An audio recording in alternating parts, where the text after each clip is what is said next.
नमस्कार दोस्तों, अनबॉक्सिंग हिल चैनल में आपका स्वागत है।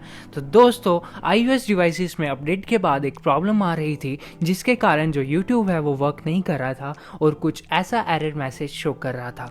तो दोस्तों, आज आप इस वीडियो के थ्रू उस परेशानी को सॉल्व कर सकते हैं। आपको घबराने की बिल्कुल भी ज़रूरत नहीं है क्योंकि हमारे पास है उस प्रॉब्लम का सल्यूशन। तो चलिए बढ़ते हैं सल्यूशन की ओर।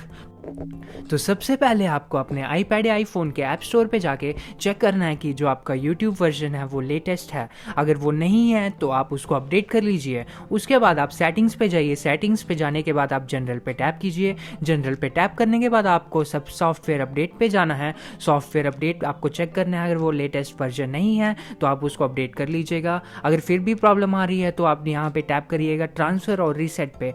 तो यहाँ पे आपको आईपैड या आईफोन दोनों में परफॉर्म कर सकते हैं। आपको रीसेट पे टैप करना है। रीसेट पे टैप करने के बाद आपको रीसेट नेटवर्क सेटिंग्स पे जाना है और यहाँ पे आपसे एक पासकोड मांगेगा जिससे आप अनलॉक करते हैं अपने आईफोन या आईपैड को, वो आप यहाँ पे डाल दीजिएगा। इसके बाद जो है वो आपकी जो नेटवर्क सेटिंग्स है वो रीसेट हो जाएंगी और आपकी जो प्रॉब्लम है वो सॉल्व हो जाएगी। इसके बाद आप चेक कर सकते हैं अपने यूट्यूब पे जाके कि आपकी जो वीडियोज़ है वो प्रॉपरली अपलोड हो रही हैं कि नहीं। तो मेरे को भी सेम प्रॉब्लम आ रही थी, लेकिन अब जो प्रॉब्लम है ये सॉल्व हो चुकी है। तो उम्मीद करता हूँ आपकी भी प्रॉब्लम सॉल्व हो जाएगी। अगर अच्छा लगा तो सब्सक्राइब कर दीजिएगा और कमेंट करके ज़रूर बताइएगा कि आपकी प्रॉब्लम है वो सॉल्व हुई कि नहीं।